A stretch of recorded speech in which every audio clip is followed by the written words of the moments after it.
Shalom. Renungan kali ini berjudul Allah Hakim dari Semua. Alkitab dengan jelas menyatakan bahwa doktrin-doktrin tertentu lebih penting daripada yang lain dan karenanya harus dipelajari lebih dulu.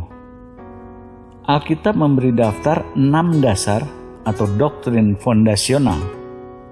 Sebab itu marilah kita tinggalkan asas-asas pertama dari ajaran tentang Kristus dan beralih kepada perkembangannya yang penuh.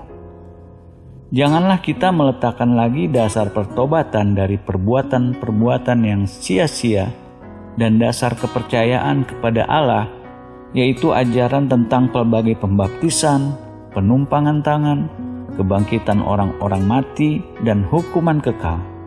Ibrani 6 ayat 1 dan 2. 6 fondasi doktrin Kristus dalam daftar di atas adalah: pertama, pertobatan dari perbuatan-perbuatan yang sia-sia.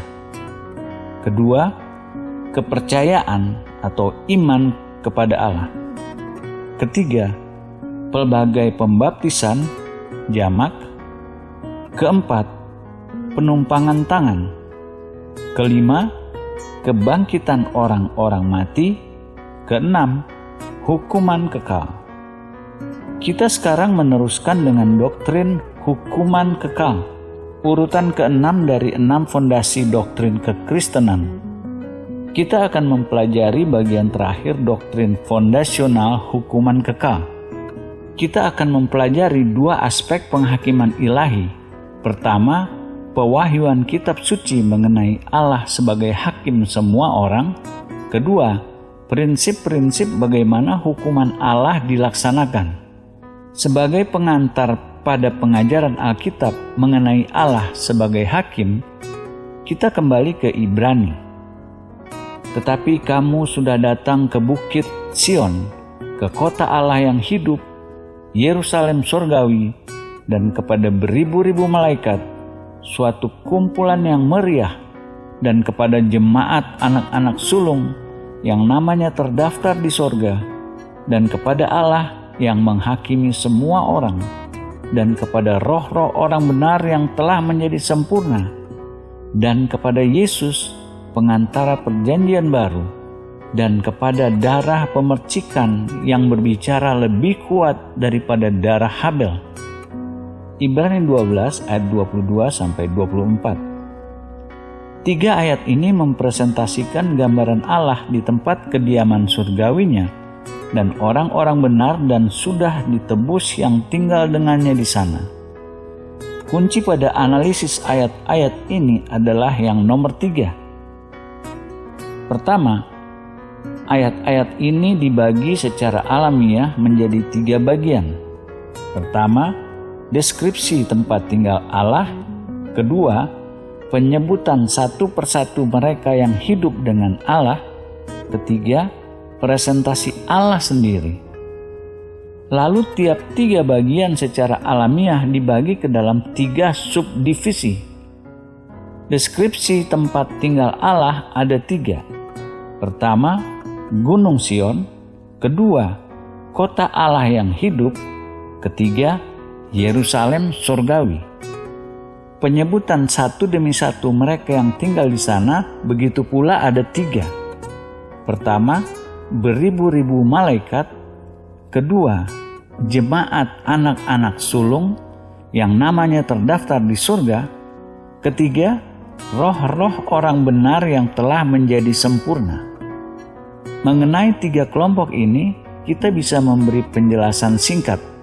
Malaikat-malaikat yang disebut di sini mereka yang menjaga domain mereka tidak bergabung dengan pemberontakan Satan yang pertama dan tidak ikut dalam kejahatan universal orang-orang dan malaikat-malaikat pada periode sebelum banjir bah zaman Nabi Nuh.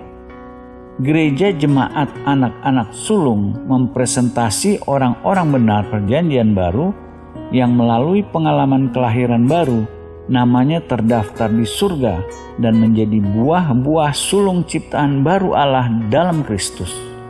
Roh-roh orang benar yang telah menjadi sempurna merepresentasi orang-orang benar dari zaman-zaman sebelumnya yang melalui perjalanan iman seumur hidup secara gradual menjadi sempurna. Terakhir, presentasi Allah sendiri begitu pula ada 3. Pertama, Allah hakim semua. Kedua, Yesus pengantara perjanjian baru. Ketiga, darah pemercikan, yaitu darah Yesus yang dipercikan, yang berbicara lebih kuat daripada darah Habel. Dengan mata iman dan terang kitab suci, mari kita mensurvei pemandangan surgawi ini. Di pusat dari semuanya, kita melihat satu-satunya sosok hikmat, penuh keagungan, yang membangkitkan rasa hormat, Allah hakim semua. Di sini Allah diungkapkan pada kita dengan otoritas kekal kedaulatannya sebagai hakim-hakim semua. Hakim surga dan hakim bumi, hakim malaikat-malaikat, dan hakim orang-orang.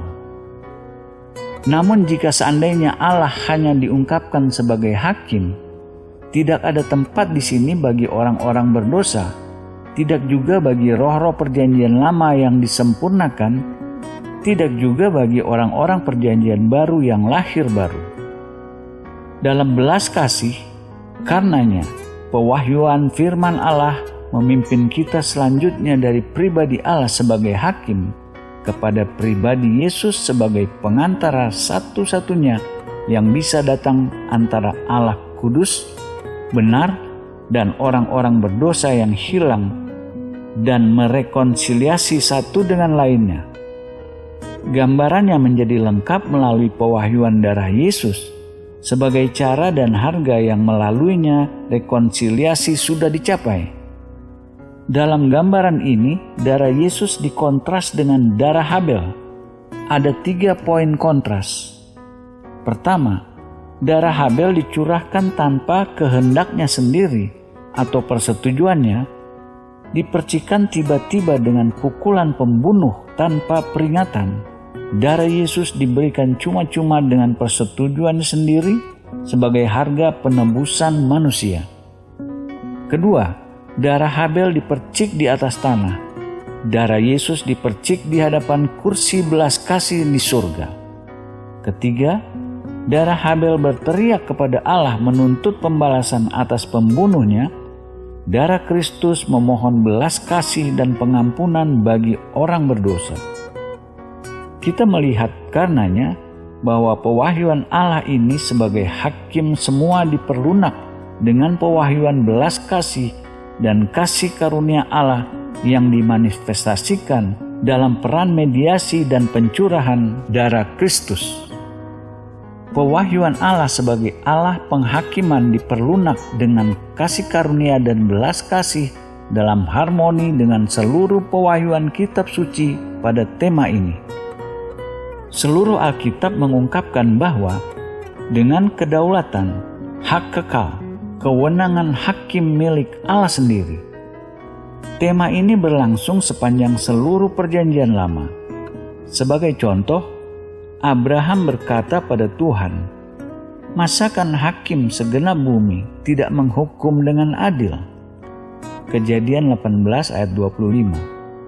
Sumber-sumber perjanjian lama lain berkata, Tuhan, hakim itu, dialah yang menjadi hakim pada hari ini. Hakim-hakim 11 ayat 27. Sesungguhnya ada Allah yang memberi keadilan di bumi. Mazmur 58 ayat 12. Pemazmur berkata pada Allah, "Bangunlah, ya hakim bumi." Mazmur 94 ayat 2. Sebab Tuhan ialah hakim kita.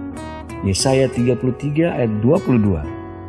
Meski demikian, ekspresi paling sempurna dan paling sejati kodrat kekal Allah bukan dalam penghakiman melainkan dalam kasih karunia, bukan dalam murka melainkan dalam belas kasih. Kebenaran ini diilustrasikan dalam deskripsi murka dan penghakiman Allah dalam Yesaya 28 ayat 21. Sebab Tuhan akan bangkit seperti gunung Perasim, ia akan mengamuk seperti di lembah dekat Gibeon untuk melakukan perbuatannya, ganjil perbuatannya itu, dan untuk mengerjakan pekerjaannya, ajaib pekerjaannya itu. Di sini, Nabi Yesaya menggambarkan Tuhan bangkit untuk menurunkan murka dan penghakiman atas musuh-musuhnya. Meski demikian, ia menggambarkan tindakan ini ganjil dan ajaib. Menurunkan murka dan penghakiman ganjil bagi kodrat Allah bukan sesuatu yang ia secara alamiah ingin lakukan, melainkan respons yang tidak bisa dihindarkan Allah pada manusia yang bersikap tidak berterima kasih dan perilaku manusia yang tidak kudus. Karakter dan kelakuan manusia yang bengkok, makhluk yang mengatakan ganjil manifestasi murka dan penghakiman Allah pencipta. Sementara kita melanjutkan dari perjanjian lama ke baru, kita masuk lebih penuh ke dalam pewahyuan motif dan metode penghakiman Allah. Penekanan baru diletakkan di atas fakta bahwa murka dan penghakiman adalah ajaib bagi kodrat dan tujuan Allah. Sebab Allah mengutus anaknya ke dalam dunia bukan untuk menghakimi dunia, melainkan untuk menyelamatkannya oleh Dia. Yohanes 3 ayat 17. Tuhan tidak lalai menepati janjinya, sekalipun ada orang yang menganggapnya sebagai kelalaian, tetapi Ia sabar terhadap kamu, karena Ia mengendaki supaya jangan ada yang binasa, melainkan supaya semua orang berbalik dan bertobat. 2 Petrus 3 ayat 9. Ayat-ayat ini dan banyak lainnya mengungkapkan bahwa Allah senang menawarkan belas kasih dan keselamatan, dan bahwa Ia enggan menurunkan murka dan penghakiman. Meski demikian, pewahyuan perjanjian baru membawa kita masih lebih jauh sepanjang garis kebenaran ini. Keengganan Allah menjatuhkan penghakiman diekspresikan juga dengan cara di mana penghakiman Allah akan pada akhirnya dilaksanakan. Dalam contoh pertama, dan dengan hak kekal berdaulat, penghakiman milik Allah Bapa. Rasul Paulus berbicara mengenai Allah Bapa yang tanpa memandang muka menghakimi semua orang menurut perbuatannya. 1 Petrus 1 ayat 17. Di sini, penghakiman semua orang dideklarasikan sebagai wewenang Allah Bapa. Namun dalam Yohanes 5, Kristus mengungkapkan Bapa dalam kedaulatan hikmat-Nya telah memilih menyerahkan semua penghakiman kepada Anak. Bapa tidak menghakimi siapapun, melainkan telah menyerahkan penghakiman itu seluruhnya kepada Anak, supaya semua orang menghormati Anak sama seperti mereka menghormati Bapa. Barang siapa tidak menghormati Anak, ia juga tidak menghormati Bapa yang mengutus Dia. Yohanes 5 ayat 22-23. Sebab sama seperti Bapa mempunyai hidup dalam dirinya sendiri, demikian juga diberikannya Anak mempunyai hidup dalam dirinya. Yohanes 5 ayat 26-27. Di sini dinyatakan secara eksplisit wewenang penghakiman sudah diserahkan dari Bapa kepada Anak. Dua alasan diberikan untuk ini. Pertama, karena dengan wewenang hakim kehormatan juga diberikan kepada hakim, dan dengan cara ini semua orang diwajibkan menunjukkan hormat yang sama terhadap Allah Anak seperti terhadap Allah Bapa. Kedua, karena Kristus adalah juga anak manusia sekaligus anak Allah. Artinya, Ia menjadi bagian dari manusia sekaligus dari kodrat ilahi, dan maka dalam penghakimannya Ia bisa merasakan dari pengalamannya sendiri semua kelemahan dan pencobaan kedagingan manusia. Begitu mulia dan penuh belas kasih kodrat ilahi dalam Anak seperti dalam Bapa, sehingga Kristus juga tidak bersedia melakukan penghukuman. Untuk alasan ini, Ia telah pada gilirannya menyerahkan otoritas penghakiman terakhir dari dirinya sendiri kepada firman Allah. Yesus berkata, "Dan jikalau seorang mendengar perkataanku, tetapi tidak melakukannya, aku tidak menjadi hakimnya, sebab aku datang bukan untuk menghakimi dunia, melainkan untuk menyelamatkannya. Barang siapa menolak aku dan tidak menerima perkataanku, ia sudah ada hakimnya, yaitu firman yang telah kukatakan, itulah yang akan menjadi hakimnya pada akhir zaman." Yohanes 12 ayat 47-48. Otoritas terakhir dari semua penghakiman diberikan kepada firman Allah. Ini standar adil tidak berubah yang semua orang harus suatu hari memberi jawaban. Pewahyuan yang sama mengenai firman Allah diberikan dalam Perjanjian Lama karena Daud berkata kepada Allah, "Dasar firman-Mu adalah kebenaran dan segala hukum-hukum-Mu yang adil adalah untuk selama-lamanya." Mazmur 119 ayat 160. Artinya, semua standar dan prinsip penghakiman Allah terkandung dalam firman-Nya, seperti firman itu sendiri, di mana semua menjadi bagian. Standar dan prinsip penghakiman ini bertahan tidak berubah selama-lamanya. Apa lalu prinsip-prinsip penghakiman ilahi yang diungkapkan dalam firman Allah? Paulus membuka 4 prinsip yang bisa diringkas sebagai berikut.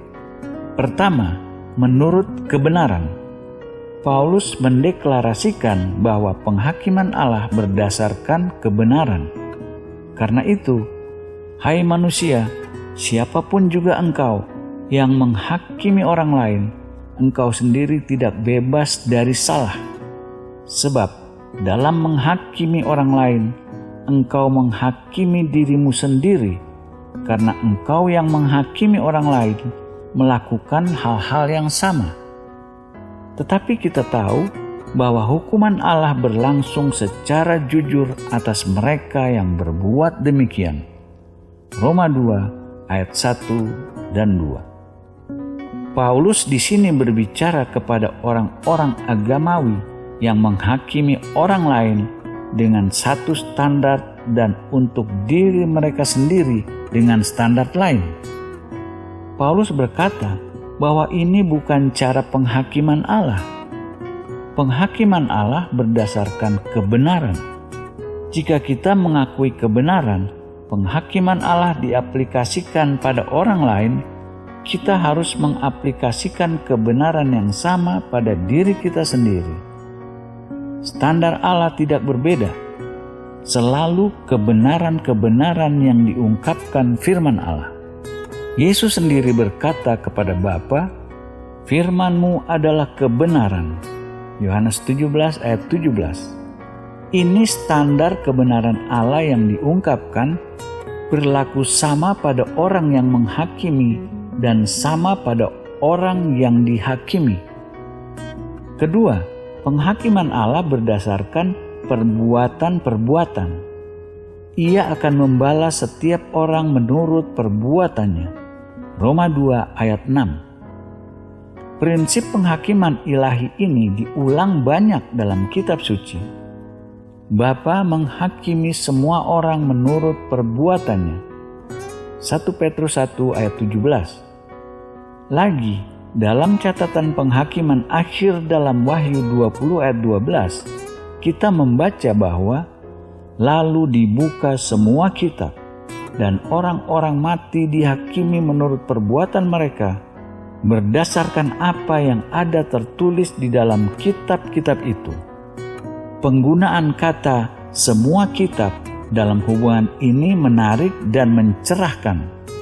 Dalam masa-masa perjanjian baru, satu kitab biasanya berbentuk lembar perkamen panjang, kulit, atau material lain yang digulung dan dibuka agar bisa dibaca.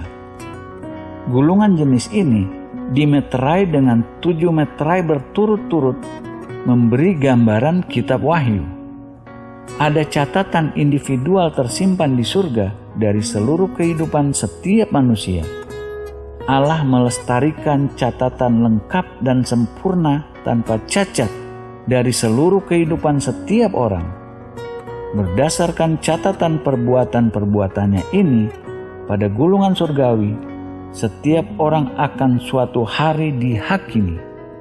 Meski demikian, kita harus hati-hati membatasi arti kata perbuatan-perbuatan hanya pada tindakan-tindakan eksternal seperti yang bisa dilihat oleh orang lain.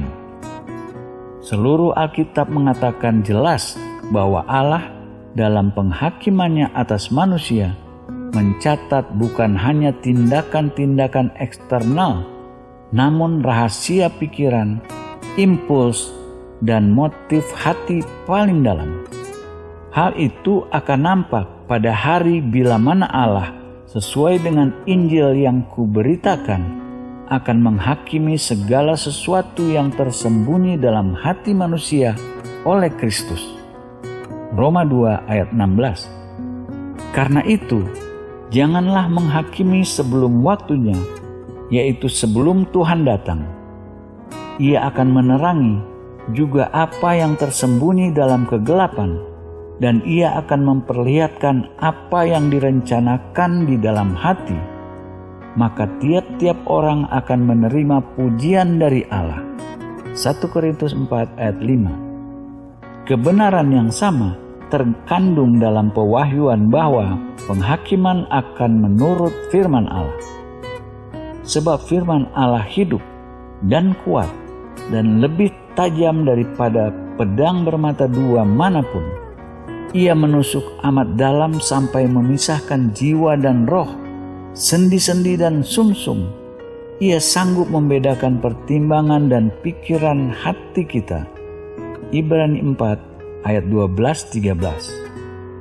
Kita melihat karenanya bahwa catatan Allah mengenai perbuatan-perbuatan manusia melingkupi bukan hanya tindakan-tindakan eksternal mereka yang bisa dilihat, namun juga pikiran-pikiran dan maksud-maksud, motif dan impuls, pikiran dan hati mereka terdalam. Dalam arti penghakiman Allah atas manusia akan mencakup semua menurut perbuatan-perbuatan mereka. Ketiga, tanpa keberpihakan. Prinsip penghakiman Allah dinyatakan dalam Roma 2 ayat 11. Sebab Allah tidak memandang bulu. Sebagai ganti, tanpa keberpihakan, Alkitab King James Version menggunakan frasa tak memandang bulu. Ekspresi ini mengimplikasikan dalam penghakimannya Allah tidak dipengaruhi oleh karakteristik-karakteristik eksternal seseorang. Karena karakter dan perilaku seseorang tidak serta-merta real. Orang-orang sering dipengaruhi dalam membuat penilaian-penilaian mereka berdasarkan hal-hal eksternal seperti bangsa, agama, profesi, posisi sosial, tampak fisikal, kekayaan, pendidikan, dan lain-lain. Namun penghakiman Allah tidak dipengaruhi oleh hal-hal ini. Bukan yang dilihat manusia yang dilihat Allah. Manusia melihat apa yang di depan mata, tetapi Tuhan melihat hati. 1 Samuel 16 ayat 7. Bukan hanya Allah sendiri tidak pandang bulu, Ia juga menindak semua orang yang menghakimi dalam urusan-urusan manusia dengan cara seperti di atas. Jarang prinsip kitab suci dinyatakan lebih sering dari ini. Disebut 9 kali dalam perjanjian lama dan 7 kali dalam perjanjian baru, seluruhnya 16 kali. Keempat, menurut terang yang tersedia bagi mereka yang dihakimi. Penghakiman Allah menurut terang. Ini diimplikasikan dalam Roma. Sebab semua orang yang berdosa tanpa hukum Taurat akan binasa tanpa hukum Taurat, dan semua orang yang berdosa di bawah hukum Taurat akan dihakimi oleh hukum Taurat. Roma 2 ayat 12. Diaplikasikan secara umum, ini berarti setiap orang akan dihakimi menurut ukuran terang moral dan pengertian yang tersedia baginya. Mereka yang sudah memiliki pengetahuan penuh standar moral Allah yang diungkapkan pada mereka melalui hukum Musa akan dihakimi dengan hukum itu, tetapi hanya menurut pewahyuan umum Allah yang diberikan pada umat manusia secara keseluruhan melalui keajaiban penciptaan. Sebab apa yang tidak nampak daripadanya, yaitu kekuatannya yang kekal dan keilahiannya, dapat nampak kepada pikiran dari karyanya sejak dunia diciptakan, sehingga mereka tidak dapat berdalih. Roma 1 ayat 20. Paulus di sini menyatakan bahwa pewahyuan umum kodrat Allah, artinya kuasa kekal Allah Bapa, diberikan melalui penciptaan kepada semua orang di mana saja, terlepas bangsa atau agama, mendapat pengertian. Ini karenanya standar dasar di mana semua orang akan dihakimi.